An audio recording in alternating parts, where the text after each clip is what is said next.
Welcome to the most boring panel of the day. No, the most boring subject of the day.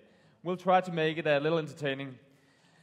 And most importantly, we'll try to get a grasp on one of the most urgent questions of our time, I think. How to build a financial sector that contributes to a sustainable economic development. And as the panel has no short of ambitions, we will also contribute with some well-thought advice to the keynote speech holder later today, Margrethe Vestager, who is joining us. Each of the panelists will try to come up with the best advice for Vestager. That's a hard one, guys. But first of all, allow me to introduce the panel. I hope we have Jim Bandel with us on a Skype connection. He's here, actually, on this screen. And can you hear me, Jim? I can hear you very well. Can you hear me, Stig? We can hear you. Good to see you. Thanks for a wonderful speech this morning on community currencies. I'll come back to you, Jim.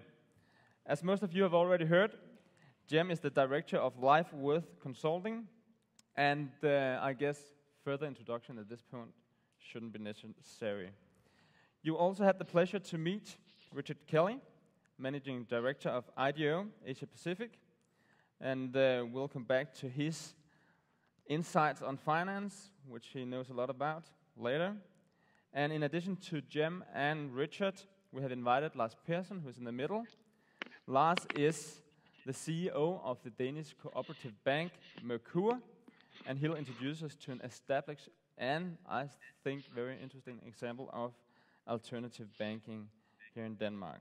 Last but definitely not least, we have Professor Finn Østrup, who's from CBS, the Copenhagen Business School, one of the most respected Danish financial experts. Finn has recently been appointed to the committee of Danish experts investigating the causes of the financial crisis. You might call Finn an economic pathologist who's doing autopsy on the financial sector. Well, due to the fact that we have Jim on a Skype, we'll first hear his remarks and then turn to the rest of the panel. Jim, once again, thank you for a great speech this morning about community currencies. Before turning to that, let me ask you one question. What is, in your opinion, the most important lesson of the financial crisis so far? Thank you, Stig.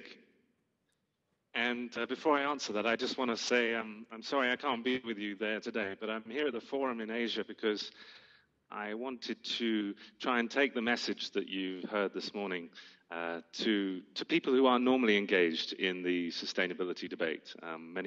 Quite often we're all talking amongst ourselves, and I think we need to reach out in order to mainstream, because in the time I've been working in sustainability, which is now 17 years, I've realized that if we're working within the paradigms and the frameworks of the current monetary system, then we're really just sort of using sticking plasters, and we need to really get much, much deeper. So to extend your autopsy model, I think banking system's certainly not dead. They're a bunch of zombies being supported by extracting wealth from the real economy and from communities in various ways. So yeah, that's why I'm here, but I'm delighted to see the agenda that you've had at Rebuild 21 to actually ask these really critical questions, and I was delighted to be able to record that speech for you today, and hopefully then we can also share that later. You asked me what's the important lesson of the financial crisis?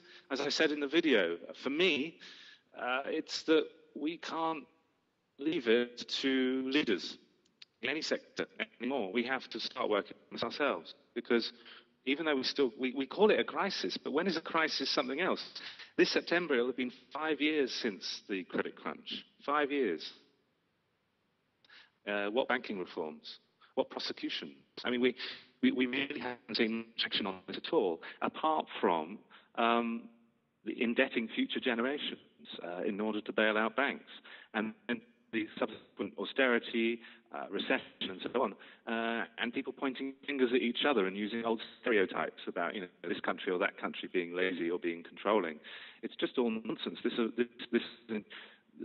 The financial markets are not like tides or tectonic plates or anything. These are our creations, and we can redesign them and rebuild them as we choose.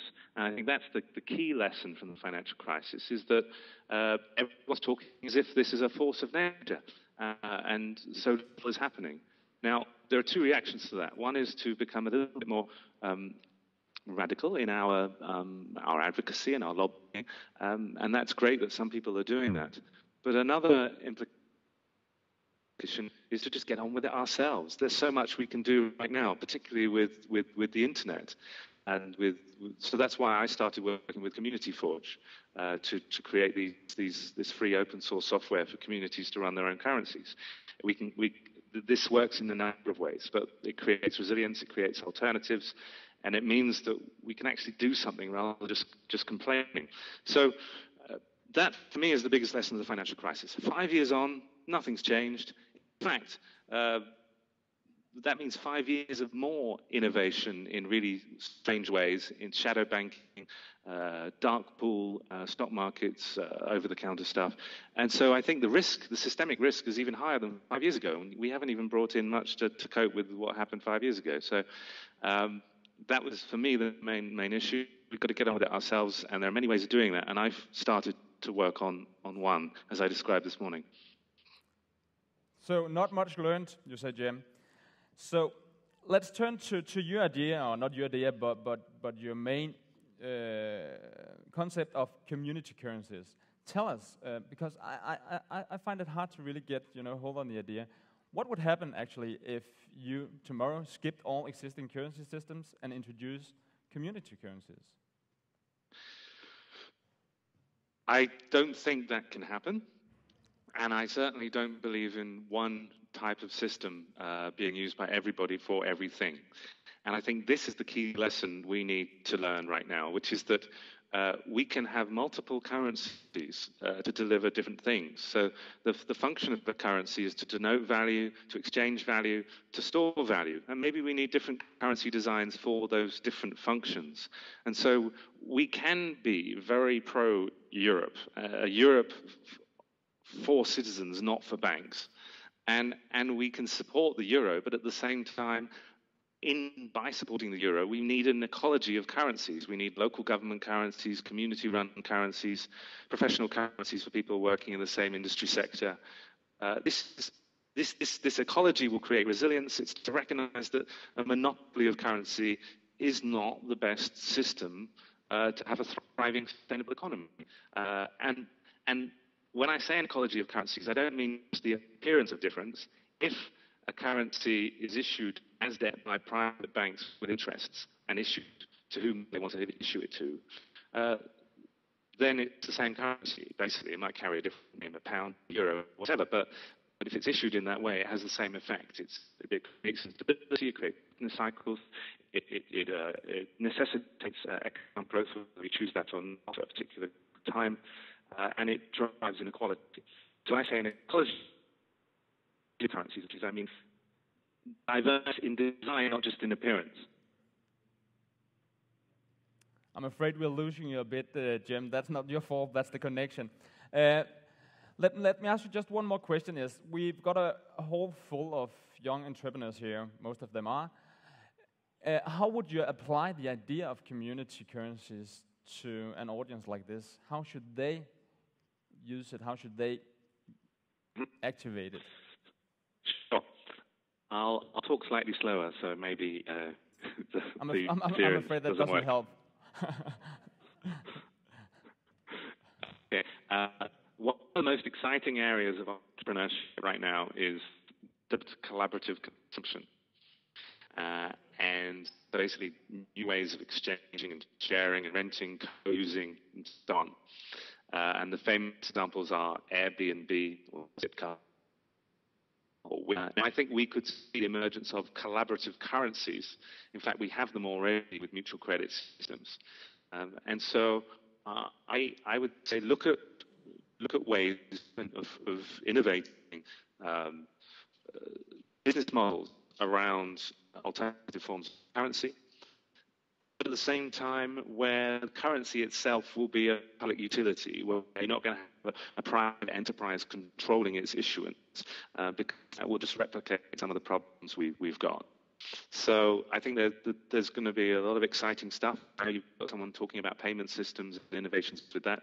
What I'd like to see is those innovations being married to a deeper understanding of the monetary crisis we're in, and so that they can be applied to mutual credit, for example. And so we will get to a stage where, if, for example, we're working together on a project, we can say, well, will you accept this parallel sustainable professional currency? Or whether you can go into your local shops and you can pay with an SMS for your local basket of goods. I want to see these things to be made really easy, and that's where you need entrepreneurs, you need trial and error, you need brilliant minds. So I think this is a very exciting space to be an entrepreneur, and that fits entirely with the idea that I was saying earlier. We've got to get on with it ourselves. Okay, Jim, the last question is, what is your best advice for the Danish Minister of Economic Affairs? She's coming later today, as I wrote to you. Sure.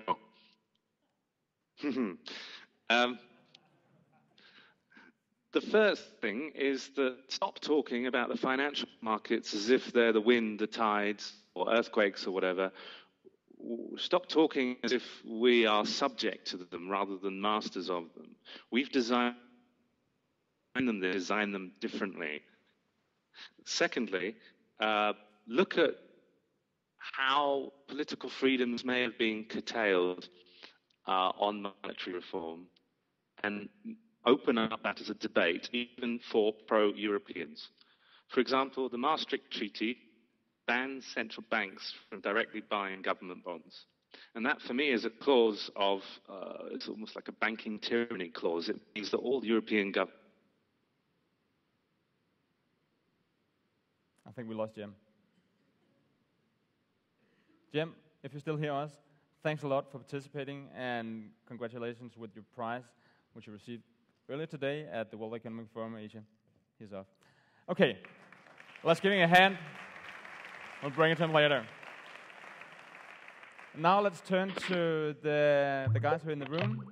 Richard, morning. What is your most important lesson, or what is the most important lesson of the financial crisis to you? I mean, I think I said it this morning, that, and I've heard this several times, for me, it wasn't a crisis of economics, it was a crisis of values that enabled the crisis to happen. And so again, I go back to the notion of, like, what are those values that people have in their hearts and their souls that enable those things to be okay or not okay? And the fact that as citizens, as voters, as consumers, we kind of allow that to happen to ourselves. And so I think that the notion of how, and again, going on what Jem said, is a matter of, like, how do you actually take accountability for that for ourselves, and actually vote with your vote with your money, and vote with whatever your actions are. I still think it's about values. You had one of the interesting concepts you presented us for was the idea that Asia is a savings culture and the West is a spending culture. I think I know which one you prefer, but how do you think the idea of the savings culture? What kind of spread do you see of that? The spread of it. Yeah, how do you see it? Influencing the way we think about money and the values of spending in the West? I mean, for me, it's almost the Back to the Future idea, where, banks were originally, or the services idea was there to support the flow of things in between communities and connections. And somehow it's kind of pulled itself into being this temple that's not connected to the real world. And I think what Asia has clearly points to me is like, that's the world that it should stay in. And when I see things like Square and I see things like Pinterest and all of the other kind of interesting ideas that are coming out of Silicon Valley, I'm kind of like, well, actually, Asia's just about to start. I just don't want it to follow the model that everyone else has done in the last 50 years. I just want it to leapfrog to whatever that thing is, which is, it's about families and it's about connections. And so, is it spending or saving? It doesn't matter to me. The question is, you'll probably need a bit of both. But I'd like to see that the values that I see in Asia actually become to the forefront of what banks' values are. All of their mission statements are all the same. It's all about market share and blah. None of them are actually about helping people. That's what they should be about. Okay. Before I turn to Lars, I would like to hear the audience. How many of you have heard about Merkur Bank? Impressive. So we don't need an introduction? Okay, anyways, Lars, you have you have prepared an introduction. So let's hear a few lines about what Merkur Bank is. My presentation of the bank? Yeah, just, okay. in a few words. That was not your introductory question, but I'm happy to tell you we're trying to combine classical banking with a vision of a sustainable society, meaning that we do lending and saving operations, which is the meaning of banking, to combine these two groups. Some people have more money than ideas, and some people have more ideas than money. And this is the very meaning of banking, is to combine these two groups and to identify the right or the best entrepreneurs who can create a long-term value for the society. And we try to do that in financing things like renewable energy or energy efficiency, social projects, organic food processing, things like that. And doing it very in what way do you differ most from mainstream banks, like the ones we know in Denmark, Nordea, Danske Bank? Sorry? In what way do you differ? What's the most I think that the important? most important difference is the transparency. As we have, our philosophy is that it should be possible to look through the bank, so you should be able to see what the bank has lent its money to. So you can go to our website and select a Google map. You can see what's in this region we have financed this and that project, or you can see by sector, or you can even look for a specific company and get a small story about this company. So for us, a bank is much more like a window, and while I think the class or the mainstream banking, it's more like a mirror where you only see yourself. And then you cannot connect to what's on the other side. Interesting. And to you, Lars, what to you is the most important lesson of the financial crisis? I think in a way it's a threefold lesson. There is the financial industry itself. It's about discussing what kind of banking we would like to have in our society, because we have seen a financial industry grown up very separated from the real economy. It's very much about creating transactions instead of treating relations, and this industry simply grew out of proportions, in my opinion.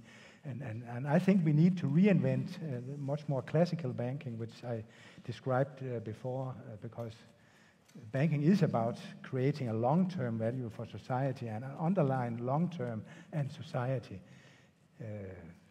It's not about creating short-term profit for individuals, because this will always lead to inequalities and a lot of problems following. And then the second thing is a macroeconomic lesson or political lesson, and this is first and foremost about the real estate bubble.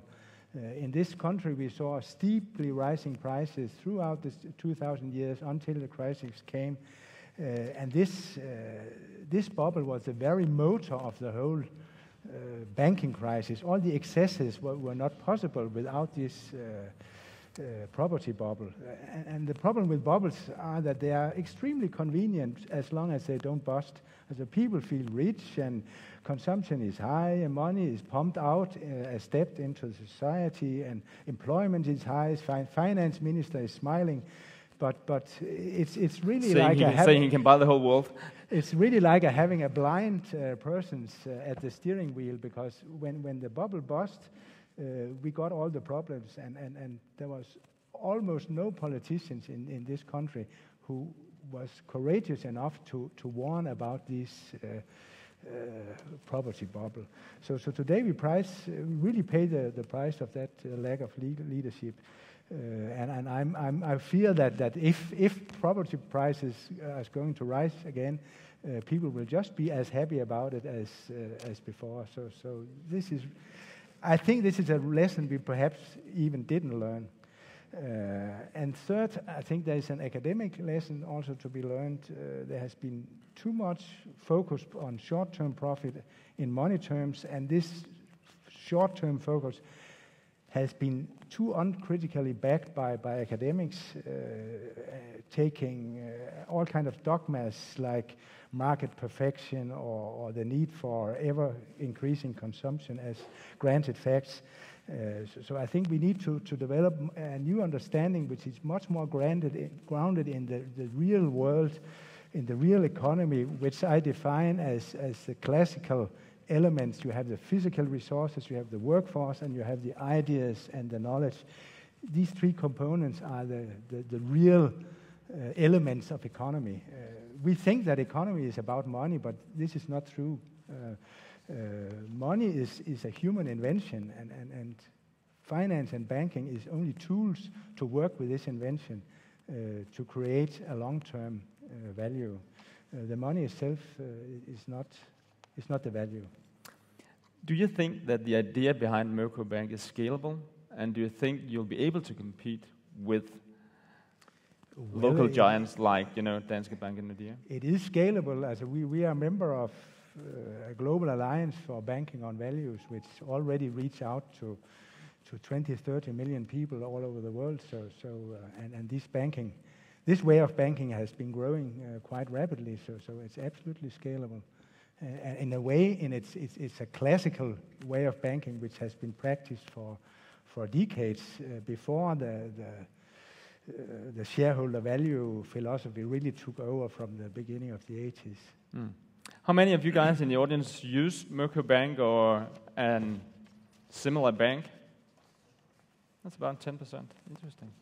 Okay, Finn, as the wise man of the financial sector here in Denmark, what is the most important lesson?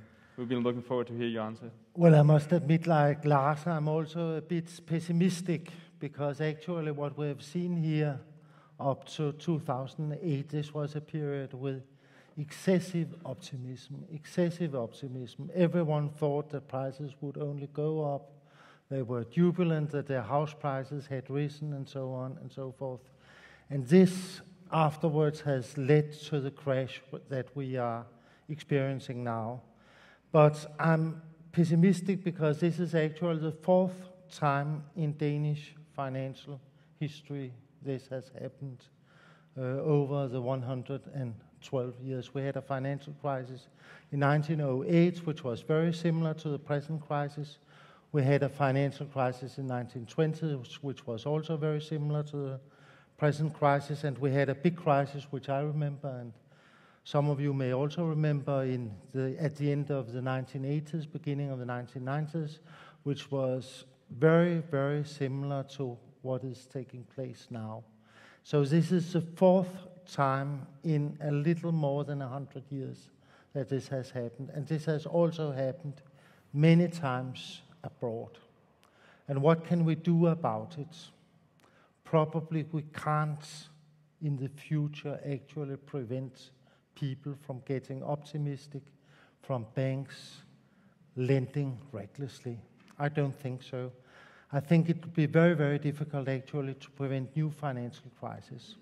But what we can do, and what we should do, and what unfortunately we are not doing, what we can do, this is actually to try to minimize the negative effects which arise from a financial crisis. And to minimize the negative effects, this would mean that we try to have as much competition in the financial sector as possible, to have as many financial institutions. If one financial institution fails, then another financial institution can take over and continue lending.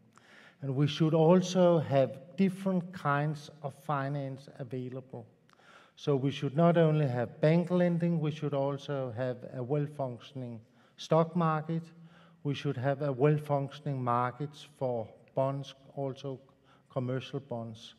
And this would mean that if we have several modes of finance, several channels through which finance can actually flow, if one of those channels is stopped for one reason or another, then we have other channels on which we can fall back.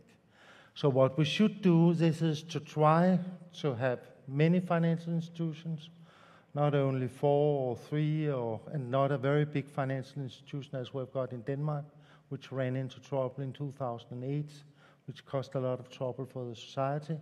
But we should have many financial institutions, and we should also have many different channels for finance, well-functioning stock market, bond market, and also bank lending. So what you're saying is you want more and smaller financial institutions. We've heard a lot of, we heard some ideas today. We've heard about Merkur Bank, we've heard about community currencies. Are those ideas the answer to what you're looking for in order to create a sustainable economy? I think it'd be a very good idea if we could return more to the old traditional finance, as you said, Lars. And this is actually banks which concentrate on business. Actually, the most important development in banking probably over the last 30 years, this is that banks have become more and more directed towards private customers. That until 20 years ago, 30 years ago, banks concentrated on businesses. And their main business, their main aim, that was to finance businesses. But today, actually, banks more and more concentrate on private customers. They try to extend loans to private customers so that private customers can actually finance speculation. So banks, what has been the key word for banks over the recent 20 years, this has been investment advice. Banks are trying to expand their investment advice activities, trying to get people, private persons, to borrow more and more. And I think that this is not very useful to society. I think what is much more important is that banks should concentrate on commercial business, lending to businesses. And I think this was also what you said. Listening to you guys, what you're saying is, yeah, we'll get the audience in as well. I just have one question, and we need to hold the time. Listening to you guys, you say, as Jim did from a connection in Asia, that the finance sector hasn't learned anything, and we can't expect them to learn anything. To me, it almost sounds like excessive pessimism, what we're hearing now. Isn't there anything that make you optimistic looking at the financial sector right now? Yes, if we could tax some of the harmful activities actually of the financial sector, if we could abolish, for example, what do you say in English, the right to deduct interests, expenditure for private persons, that would be very good. This is a big opportunity actually with the tax reform. So why don't we try actually to restrict the speculative activities, the activities where banks actually direct their activities towards the private customers, trying to persuade them to take up as many loans as possible and invest them, so that banks can actually return to the finance of commercial enterprises. Yeah. Okay, we unfortunately are running out of time. Anybody in the audience who would like to have the mic there? We're here to start. Yes. Remember to introduce yourself, mister. Thanks, Laurie. My name is Jerry Mikulski. I'm here from San Francisco. I'm very heartened by the level of discourse on money and debt. I think that the presentations this morning were way further down the road than I thought they would be. I'm also very happy about your skepticism about money and debt. And I'm wondering, how do we bridge that gap? How do we get over to simple things like lending circles and more complicated things like alternative currencies? In particular, I'm interested in who is building open software platforms for these things to thrive, so that any community that is disenchanted, that would like to help itself, that would like to create a buffer zone between its community and the crazy monetary system outside, can do so pretty easily. So who's building systems that will make this work? Lars, you might answer that. Unfortunately, I'm not an expert in local currencies, so this is not so much I can say about that. Perhaps a comment.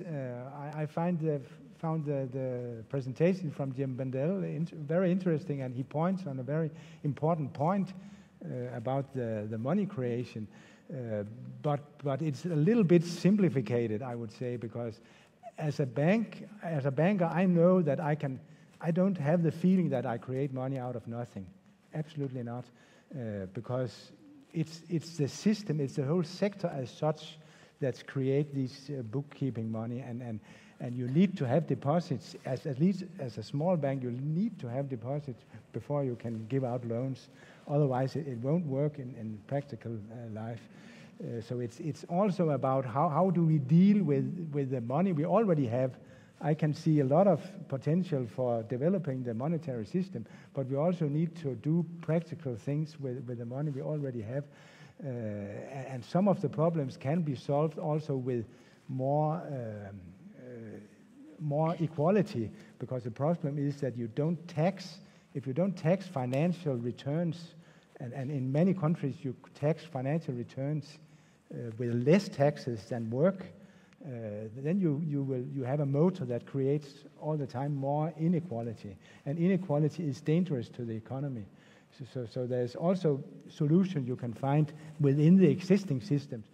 It's not because I'm defending the existing system, but we have also to survive the day of tomorrow. Talking about bridging the gap, why don't you, I can't help thinking, invite the other customers to participate in the decision of where to put your money? Why don't you? You're talking about transparency. Why don't you invite the customers to join in and discuss how you should invest your money in Merkur Bank? Well, I think we do that more or less. We cannot discuss with 20,000 people every day. We also have some other work. Talking about how we involve the audience in the decisions. But thank you for challenging us. Yeah. Okay, we have a question down. Oh, one over there as well. Then goes there. Okay. Banks, Lehman Brothers, when they went bankrupt in 2008, they had a debt-to-equity ratio of 1 to 33, I think. So they had assets for 133 times what they had invested in speculative activities. Actually, just to give a fact, in Denmark, the ratio is exactly the same for the Danske Bank. So just a comment on the gearing of this debt-to-equity ratio in banks. Are we going to see Danske Bank bankrupt next year if the housing market in Copenhagen decreases by 20%? Finn, that's for you. Yes, what do you say? It's correct that it's almost the same also Danish banks had. Actually, a very, very small equity ratio at the beginning of the crisis. But this is actually one of the consequences of the crisis, that this ratio will actually be increased and is also being increased. And it has already risen a lot. Actually, the big discussion now is how much to increase the equity ratio. In some countries, for example, United Kingdom, Switzerland also, they want a very, very high equity ratio, up to 12%, 13%, something like that. But the big question here in Denmark is how far we want to go in that respect. I think Lars would like to join. Yeah, an element of this question is a little bit technical, but I say it because normally you don't know about it. It's the rules behind when you put an amount of equity. You have to define how much weight do your assets have. And the rules, since we got the Basel II rules, the banks, especially the big banks, got so many possibilities to downweight their assets. You know, if you have 1, you consider it as 0.5 or 0.2 or 0.1, depending on a lot of factors. And the problem is all this downweighting. As 8% equity is fine. It should be fine for any bank and has been a kind of key ratio for centuries. But the problem is the downweighting of the assets. So you should skip this complicated system, which is absolutely intransparent, and go back to much more simple rules. 8% of your assets, paragraph. And have a conservative valuation as well. I'm Claus Mogensen from the Copenhagen Institute for Future Studies. I led one of the breakout sessions. We had one question, but it's a big one from the breakout session. It derives about the idea of the gross domestic product as a measure of wealth and growth, and we found it is very insufficient for that because, for one thing, it doesn't measure everything that we consider of value, and secondly, it does not look at the long term. So can we come up with a better measure of wealth and growth that we can tell the politicians to aim for, rather than just keeping on going for greater gross domestic product, which doesn't measure value in the near or long term? Actually, one of the Nobel Prize winner in economics, Joseph Stiglitz, who was a former World Bank chief economist, he did some work for the French government on that issue. I think maybe you know something about it, Finn. I'm not that much into it, but Actually, I'm not an expert on the subject, but unfortunately there have been investigations in the United States where they have asked people every year since 1945 whether they felt happy or unhappy or less happy or utterly unhappy and so on, so forth.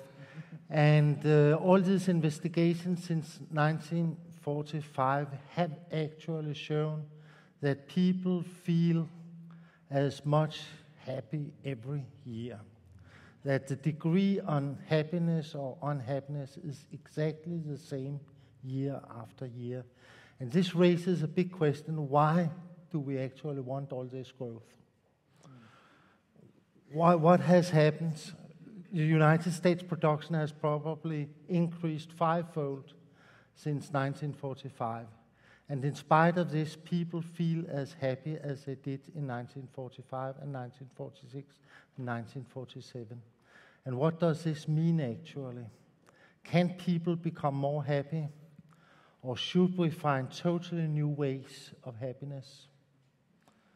My theory is that what people try to achieve by material goods, by growth actually, economic growth, this is that they increase their social status. If you get a bigger car, you feel more happy and you feel more unhappy about this big car. And you can increase your social status. We might do as well. But only for a period. And then people start all over again. Then they want a bigger house. Then they want 2 holidays abroad. Then they want 3 holidays abroad. Then they want also to see the North Pole, and so on and so forth. And this, all the time, the social status is increased, but then other people catch up with them. So probably it's a sort of treadmill where everyone is actually working against each other. But not to go into that, but would they have a job without growth? If they want a job? Yeah, would they have one? Would you be able to create jobs without having growth? Because, I mean, we can't resist people from doing things smarter, from raising productivity. I mean, we love to do that, not at least in this audience, I know. But when that happens, some jobs become redundant. And then you have the problem. You could probably use the labor for more productive investments, environmental investment, things like that, and cut down on private consumption. If everyone cuts down on private consumption at the same time, probably people are as happy and unhappy as they've always been. So what you're saying is that growth with investing and without consumption is the ideal. Yes. Yeah. Okay, any more questions? One more over there? I think that will be the last one before we round up. Yeah. Yeah. My name is Troels Kranker. I'm from Economic Institute. I have a question for you, Richard. You said before that this crisis is a crisis of values. Values is a result of our mindset. So my question to you is, how do we innovate ourselves out of a mindset problem? That's a good one. And I need some time, Richard. No, actually, I think in the last couple of years, again, I've been. This is my 4th year in China. One of those things that I have slowly come to the conclusion about, which is strategy is great, but action's better. And so when it comes down to, like, you can spend all of your time thinking about strategies, either personally, from a personal point of view, or from a business, or from a community, for a country. You can get bigger and bigger and bigger. But at the end of the day, action speaks louder than words. And so I think the one thing to do with it is and I do think, even when listening to Jem this morning, and I've talked to him before, it's that notion of, like, I still think the world of finance is so unbelievably complicated. I wouldn't know what to act on to start with. But the fact that you just have to go out the door in the first place, and, like, is it a world of risk or is it a world of opportunity? You just have to get on and do something. And whether it's engaging in community currencies or just volunteering, the idea is, as again, you're a citizen, you get to vote, unless you're in China. You get to, like, you know, do things. And so the question is, I think, is the only way to do it in a mindset-wise actually just to get off your ass and go do something about it. So don't think about what you're going to do. Just stop thinking and just start doing, because most people are pretty smart these days. Just start doing something. I have no smarter other way of saying it. So whatever you're doing, do more of it. Do it faster. Right? Exactly. Okay, I know you guys are just warmed up now and could talk for hours about this, but we have to wrap it up. And we'll do that with your best advice for the Danish Minister of Economic Affairs. Finn, let's start with you. I would give 3 pieces of advice, and this is to maintain competition, not actually to try to stop and to reduce the number of financial institutions in Denmark. And then secondly, I would simplify banking. There are too many rules. The rules are much too complicated. Some of the rules are quite silly. So rules should be simplified. And then thirdly also, we should try to keep our share market, our bond market, mortgage bond market, and try to do something to save that, because that is in difficulties. Just to be clear on the second one, is what you're saying is lesser control with the financial sector? I think that many rules in the financial sector are silly. For example, one of the most silly rules which are being introduced now, this is that you have to have a former bank director on your board. This is so silly. Actually, once you ban him, it's like having the pusher advising you, isn't it? And and there are so many silly. There is one rule after the other is put on top of the other. So it could be simplified a lot. Okay. Don't you agree? Yeah, absolutely. Steve?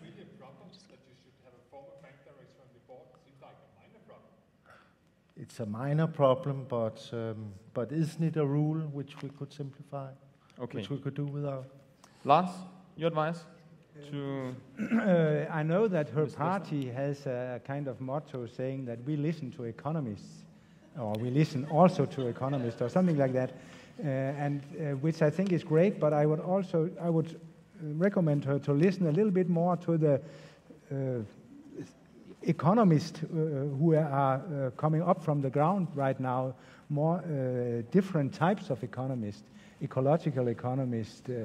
There's a wide range of new ways in economy, because economics is not a physical science, so you have not objective truths.